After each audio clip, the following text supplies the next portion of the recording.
What's going on, ladies and gentlemen? It's Scott here, and welcome back to the latest Skyrim build on FudgeMuppet. Today we have the best thief in Skyrim. He doesn't need any mods, and he's based on the thief classes from both Morrowind and Oblivion. Because his skill set is very traditional, he's not going to be using any magic. However, if you want to add illusion into the mix, you can. Like all of our builds, the thief can be any gender you want, but I'll refer to the build as he, as we ended up using a male for the footage. Regardless of their motives, thieves are all about stealing valuable items from anywhere and everywhere, whether it's hidden deep in an ancient ruin, in the pocket of a guard, or under the pillow of the High King himself. It's the goal of a thief to be able to take it. Some thieves steal from the rich to give to the poor, and others hoard all the spoils for themselves or contribute it to a political cause. Many of your motives as a thief are up to you, but we'll give you some options in the role-playing section of this video. Unless it's decoration, personal, or something of functional value to the thief himself, items stolen are going to be sold to vendors in a suave and professional manner. This is how the thief generates money, as well as completing contracts for the Thieves Guild. The thief will be an agent of darkness and will master stealth to remain undetected during heists. While the thief prefers to be stealthy, violence is sometimes an unavoidable reality in the lands of Skyrim, and therefore the thief will be proficient in archery to keep danger at bay. If combat is unavoidable but the thief is still undetected, he will blend into the shadows and remain planted in one spot, firing flurries of arrows with his incredibly fast bow, Zephyr. The thief will also carry a dagger as a backup solution in case he runs out of arrows, and more importantly, as a tool to quickly inflict a high amount of sneak damage if the opportunity arises. Just like our Fallout 4 builds, we're linking timestamps in the description so you can navigate throughout the various sections of the video. Also, if you're looking for some super fruity thief builds, we've made a list of links to the ones we've created, which you can also find in the description. The footage we've recorded in this video was played on Adept difficulty, but you could play this build on Legendary if you want to. Though as a thief without many combat skills, I really wouldn't recommend it. It will of course be more of a challenge, but because you're focusing on avoiding combat and you have sneak multipliers, you should be okay. Now that you have a feel for what the thief is and how he plays, let's get into the race choices, the standing stone, and the stat split. For the best thief possible in Skyrim, it's going to help to start your adventure with some above average thief skills, and because of this, your race choice matters. The three races we find the most effective and also very cool for a thief are Argonians, Khajiit, and Wood Elves. You'll want to choose which race you play based on what skills you want starting bonuses for, what abilities you want, and of course, simply your preference. Perhaps you want to play as an Argonian simply because you like Argonians. If you want to play a race other than these three, that can also work, but these are what we recommend.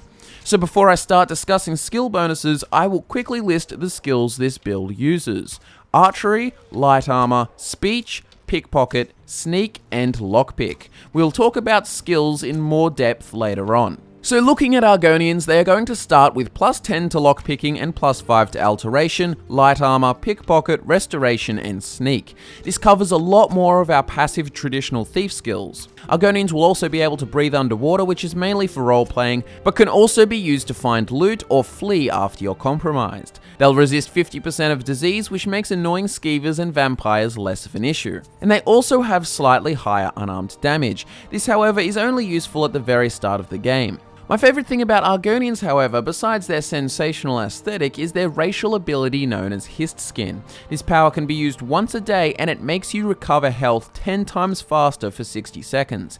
This is one of the best racial abilities in Skyrim, and it's going to help you stay alive when stealth is not an option, or also if stealth was an option, but you got caught. Alternatively, if lizards aren't your thing, perhaps you take more to cats. Khajiit will start the game with a big bonus of plus 10 to sneak and a plus 5 bonus to alchemy, archery, lockpicking, pickpocket, and one-handed. This is useful for anyone who wants to come straight out of the gate with some decent stealth capabilities. You'll also gain the Night Eye racial ability, which can help you see in the dark without having to use a torch and give away your position. And you'll also start the game able to deal 12 damage with your claws. Again, this is mainly useful for the very start of the game, but it's still very fun to flee Helgen and start tearing your enemies to shreds without any weapons. Finally, for those who go with the Wood Elf option, they're going to get a 50% resistance to disease and also poison. Just like the Argonian, this will help with pesky creatures who can potentially give you a disease.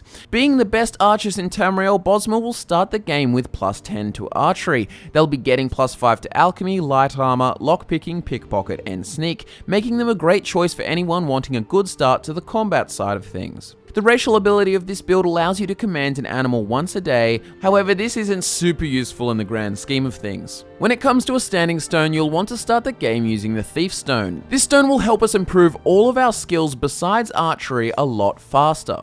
You can also use the Shadow Stone to become invisible once per day for 60 seconds, however this is completely up to preference. We prefer sticking to the Thief Stone for faster leveling. Ultimately, this build is actually going to be using the Atronach Stone. The reason for this is because of the 50% spell absorption it gives you. In a nutshell, this gives you a 50% chance to absorb incoming spell damage, meaning that about half the spells that hit you aren't going to do damage. This is very, very useful against any powerful mages who discover you, and also against enemies that you can't use stealth on. For example, when a dragon comes out of nowhere and starts breathing fire all over you, 50% spell absorption is nice to have. Because the thief doesn't use any magicka, the minus 50% magicka regen doesn't really matter either, nor does the plus 50 magicka. That said, even if you decide to make your thief a bit more arcane, the stone is still a great choice. In terms of a stat spread, the thief is going to be using 60% health and 40% stamina. 60% health has been chosen to keep this character alive, and we decided that extra health is always useful.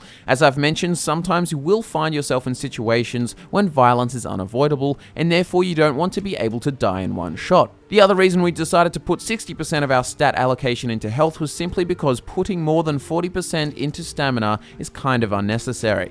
This build will be sprinting, rolling, and using his bow to aim and hit targets, and 40% stamina will easily cover for all of this. Now that we've gone through the stat spread, standing stone, and the race choices, let's dive into the thief's backstory, the factions he will join, and some general role-playing principles. The backstory will apply to any of the races. The thief was born in Cyrodiil, down south within the city of Leyawen. He was dropped off at an orphanage when he was only young on a day he will never remember by parents that he would soon forget.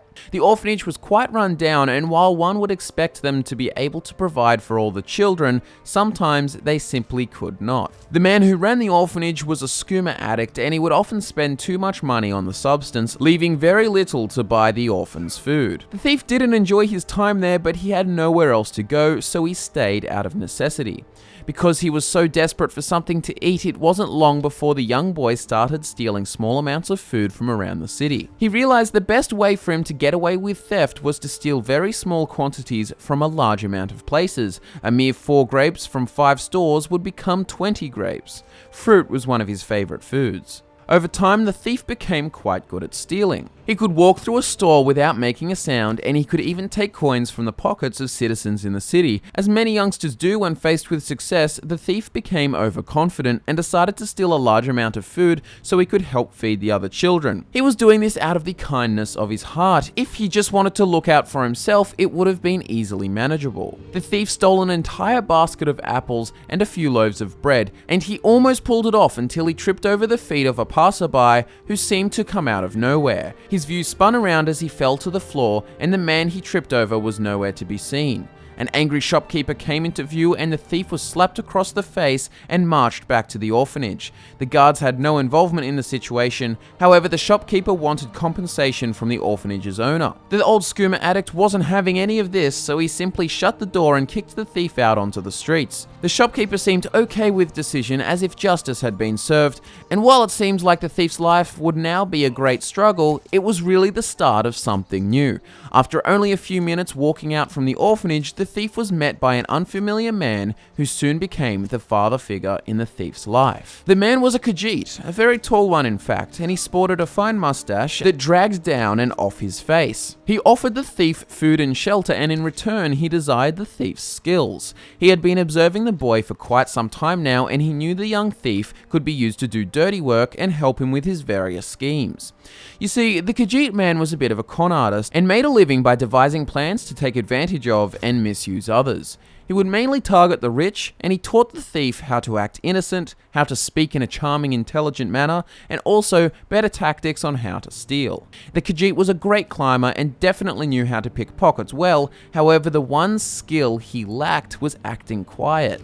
The Khajiit man could teach the young boy how to steal from the pockets that he wasn't able to sneak up to. As the thief grew into an adult, he developed a strong bond with the man, based on business of course, and the two spent much of their time enjoying the spoils of thievery and scams. The man would tell him stories at night time all about his past dealings with the Thieves Guild and how he believed the faction within Cyrodiil was corrupt. Corrupt as a Thieves Guild can get. Overall, the thief was well fed until eventually the two criminals were caught. It was likely this would happen after years of illegal activity. They planned to steal a ring from the Countess of the city, however the guards were on high alert and the Khajiit man had built himself a bit of a reputation for being around when things went wrong. The two partners in crime were chased out of the city, however only the thief escaped. His Khajiit friend was captured by the guardsmen and hauled away into the city jail. Unfortunately, there was no way that the thief would be able to rescue him. With nowhere to go, the thief decided to head to Skyrim and join the Thieves Guild. He had been told that one existed there and also that the Civil War made Skyrim a prime opportunity for thieves.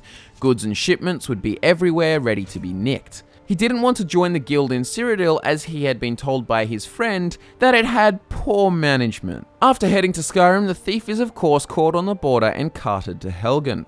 Life as a thief has been pretty rough for him and he'll definitely need to find some new mentors to help him improve. After escaping Helgen, the thief will head straight to Riften to lay low, and it is here that he stumbles across an invitation to the Thieves Guild. He will complete the entire Thieves Guild storyline, aiming to find all the unique treasures and complete all optional quests available. He will rebuild the guild and lead it to a more prosperous future, decking it out with new shops and lining his pockets with gold. Keep in mind that while the thief isn't an assassin, his skill set does transfer into that role quite easily, so if you wish to make a more evil character, you definitely can end up being a killer later on. That said, for the purity of the thief character, I personally wouldn't recommend it. Remember to collect all the stones of Baron Zaya and to complete the quest involved as well. This character will also join the Dawnguard side during the Dawnguard DLC, unless of course you're taking the more sinister thief option.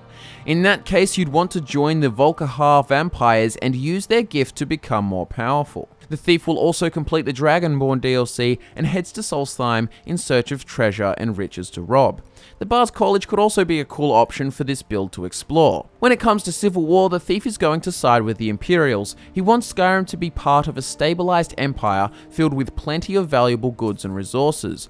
This would make Skyrim a much more affluent place, which means there would be more opportunities for worthwhile theft. In terms of role-playing, you would have gathered much of what to do already, however I'll just explain a little bit more as there's two archetypes you can play. Both thieves still want to get very rich, so make sure you steal plenty of valuable goods to fence later on. So the first type of thief you can play is a noble one, the guy or girl who steals from the rich and gives to the poor, very Robin Hood style. He doesn't kill unless he has to, and he will also treat people with respect, always opting for charm and charisma over intimidation when it comes to persuasion. Alternatively, you can play as a very rough character. This kind of thief will steal from anyone he can, rich or poor, and gives no handouts to anyone. This more selfish thief will also be quite sociopathic and appear nice on the outside, but murder and slay from the shadows whenever he wants to. He will also often intimidate random people when he can, however he still doesn't want to come across as too suspicious, so he will act nice to get his way when he has to. Both thieves love a challenge, however the more evil thief will still make things easier when he can. Both thieves will also aspire to owning lots of property. We recommend buying the house in Solitude and also Honeyside in Riften. Now let's delve into the skills of the thief and what perks you're going to need. We've got a perk link in the description and we've picked perks for a level 60 character. Anything after this is up to you. We've based the skills off the thief classes from Oblivion and Morrowind, and as you know, these skills are archery, light armor, speech, pickpocket, sneak, and lockpick. What these skills do is self-explanatory, so let's get into the perks we've chosen. Remember that we can't tell you what to get at what level simply because Skyrim uses a level by doing system. We will of course show you what to work towards. So taking a look at archery, the thief is going to be traveling up the left side of the perk tree. He's going to get all of the overdraw perk ranks to make sure bows do 100% more damage, and he's going to get Eagle Eye, Power Shot, and Quick Shot. Eagle Eye allows you to zoom with your bow, which drains stamina, and this is useful for improving your accuracy. Power Shot will make arrows stagger all but the largest opponents 50% of the time, and Quick Shot will increase your draw speed by 30%. This stacks really well with Zephyr to make the thief a very fast shooter. As you can assume, combat isn't the main focus of this build, and that's why we didn't get perks to slow time and run faster while holding our bow. This build fires rapidly from a stationary position hidden in the shadows. We wanted to invest more in the traditional thief perks, so let's get into that, starting with Pickpocket. We get all ranks of light fingers to make pickpocketing 100% easier, and then we invest all the way through Night Thief up to Perfect Touch. Night Thief gives us 25% more chance of pickpocket success if our target is asleep, which is useful for all the Thieves Guild repeatable quests, and the Cut Purse perk will also help, making pickpocketing gold 50% easier. We're then getting the Misdirection perk to pickpocket equipped weapons, and then the fan favorite Perfect Touch to pickpocket equipped items such as clothing. This can also be used to steal worn jewelry to make more gold, or take everyone's clothes off in Markarth for a sexy party. We're also getting the Extra Pockets perk to increase our carry capacity by 100.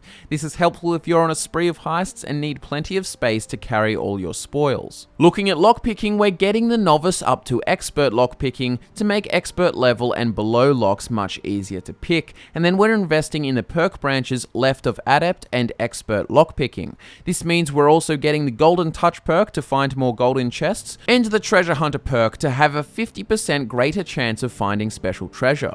This simply helps the thief make even more coin. We're also getting the Locksmith perk so that our pick starts close to the lock opening position, and we're finally getting Unbreakable so that our lockpicks never break. When you examine the perk list we've got for light armor perks, you will notice that we're getting every single one of them. This is going to make our light armor 100% stronger with all ranks of Agile Defender, and it's also going to give us 25% armor bonus for wearing a full set of light armor because of the custom fit perk. The Unhindered perk will make worn light armor weigh nothing and not slow the thief down, and because of his full set of light armor in conjunction with the perk Windwalker, his stamina will also regenerate 50% faster. The Matched Set perk is going to give us an additional 25% armor bonus because all our light armor pieces will be from the same set. And finally, the Deft Movement perk is going to give us a 10% chance to avoid all melee damage when wearing all light armor. This is very useful if you are ever discovered by a tanky melee character who sends an unavoidable power attack your way. Sneak is another skill that the thief will get all the perks in. 5 ranks of stealth will make the thief much harder to detect, and this is a very important perk for this build. Even if your sneak level is high, it's absolutely crap unless you invest in the stealth perk. We'll be getting the Muffled Movement perk to reduce noise from armor by 50%, as well as the handy Lightfoot perk, which ensures the thief won't set off traps by standing on pressure plates. Another perk being used is Backstab, and this makes sneak attacks with one-handed weapons do 6 times more damage. Deadly Aim is a very useful perk for the same reason, but because this character uses archery, his bow sneak attacks will do 3 times as much damage. The last multiplier perk we get is the Assassin's Blade perk, which will make your dagger stealth attacks do 15 times as much damage. We'll be getting the Silent Roll perk so we can execute completely silent rolls to sneak past enemies or out of view. And after that, the thief can get the Silence perk. This means that walking and running no longer affects detection. A highly useful perk. The final perk in the sneak tree is called Shadow Warrior, and this makes crouching stop combat momentarily and forces distant opponents to lose track of you and go into search mode. The visual effect of you going invisible and getting covered in shadows is a favorite of mine, and if you use this perk with masterful timing, you can quickly engage stealth, fire an arrow, and get the sneak attack multiplier in plain sight of your opponent. You can also do this with your dagger by quickly crouching and then stabbing. This will do an insane amount of damage. The final group of perks we have to talk about are the speech perks, and while I said this character can use charm and intimidation, he's not going to invest in any of the perks for it. You can often pass those checks with a high enough speech skill, not to mention using the Amulet of Articulation. So the first 5 ranks of haggling are essential to getting rich, and they're going to make buying and selling prices much better. The allure perk will then be picked to increase buying and selling prices by 10% with the opposite sex, and then we're getting the merchant perk. This will let you sell any type of item to any type of merchant, meaning that you can sell off all your loot a lot quicker instead of having to go to the blacksmith to sell weapons after you exhaust the funds of the general goods store. The thief will then get the investor perk to have the ability to invest 500 gold in a store to permanently raise its buying capacity, and then he's going to get the fence perk, and this allows you to barter with stolen goods to anyone you have invested money into. This lets the thief use his investments to sell stolen goods all over Skyrim and not just in the Thieves Guild. Finally, the thief will obtain the Master Trader perk, and this makes every single vendor in Skyrim gain 1000 gold for bartering. At the start of the game, you're not going to have a set of thief-based armor, so we recommend wearing basic light armor like hide or even fur. This will help you train your light armor skill and stay relatively swift on your feet until you make your way to Riften and join the Thieves Guild. By doing this, you'll be able to get yourself a set of Thieves Guild armor, and you'll be wearing this for quite a while. This light armor has a decent armor rating, but its enchantments are the most useful. The aesthetic is another reason we wanted it. So the body piece will increase your carrying capacity by 20. The boots will make pickpocket success 15% better, the gloves will make lockpicking 15% easier, and the hood will make prices 10% better. As you can see, this all helps with the thieves' needs, and in total, the armor set has a base rating of 68. You'll eventually want to end up with Blackguard armor, but playing through the Thieves Guild, you can get a set of Nightingale and also a set of Guildmaster's armor after you complete all the Thieves Guild side quests. To be quite frank, the Nightingale armor does look cool, but it isn't as good as Guildmaster's armor for this build. Nightingale armor has many enchantments, however they are not as useful for this traditional thief. The Guildmaster's armor has a very slick and traditional aesthetic, and it also has a total base rating of 76, the same rating as glass armor, and for this build, all its enchantments are much better than both normal Thieves Guild armor and Nightingale armor. The torso piece will increase carry capacity by 50 points, allowing you to store even more stolen loot, and the boots will make pickpocket success 35% better. The gloves will make lockpicking 35% easier, and the hood will make prices a massive 20% better. Definitely wear this when you can get it. And also, you'll want to wear the Amulet of Articulation as well. You get this amulet when you receive the Guildmaster's armor, and it makes your speech much better and also makes almost all speech checks succeed. The amount it improves your speechcraft is actually random, regardless of your level, so you might want to save until you get a good amulet. Making your speechcraft 35% better is the best outcome. While this amulet is powerful, we recommend carrying a second necklace that fortifies one of your thief skills. Obviously, you can't enchant anything, so you'll have to find it. Try to get a ring that does the same thing too. You can wear this jewelry during missions that involve no interaction, however wear the Amulet of Articulation everywhere else. Anyways, eventually you're going to want to get Blackguard's armor, which is a unique set of light armor found in Raven Rock on Solstheim. This means you'll definitely want the Dragonborn DLC.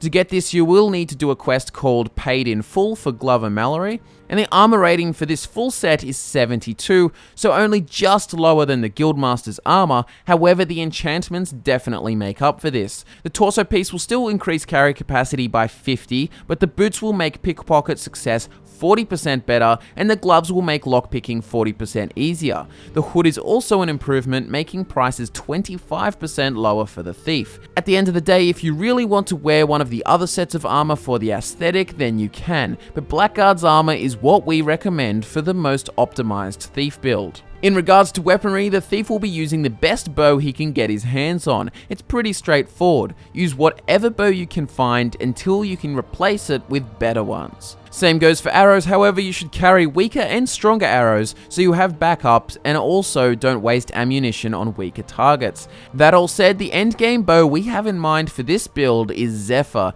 and that's because of its extremely high damage output. It might not have the highest damage per shot, but it causes more damage per second than any other bow because of its effect. Zephyr fires arrows 30% faster, and on top of your archery perks, this is going to increase even further. This allows the thief to quickly take down his targets before they can discover him. If you aren't able to kill an enemy on the first shot with a slower weapon, they will then spot you before you can draw your next shot. Zephyr's enchantment is also innate, which means it never runs out of charge. To get Zephyr, you will need to do the Lost to the Ages quest from the Dawnguard DLC. As I let you know earlier, this build uses a dagger to take advantage of the Assassin's Blade perk. If your thief is going to be a darker character, then you could do Mehrunes Dagon's quest to get the Mehrunes Razor. This unique dagger has an innate enchantment which grants the user a 2% chance to instantly kill any target. It also has a base damage of 11, making it quite powerful regardless.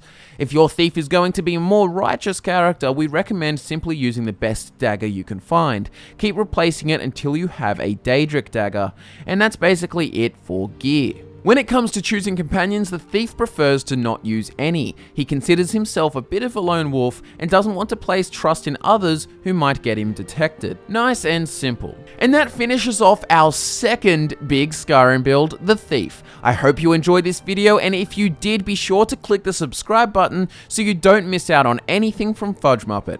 Thanks so much for all the feedback you gave us in the last video, and we'd love if you continued this for all our builds. We do read all the comments, and I will say it's becoming very hard to get back to the same percentage of people that we used to.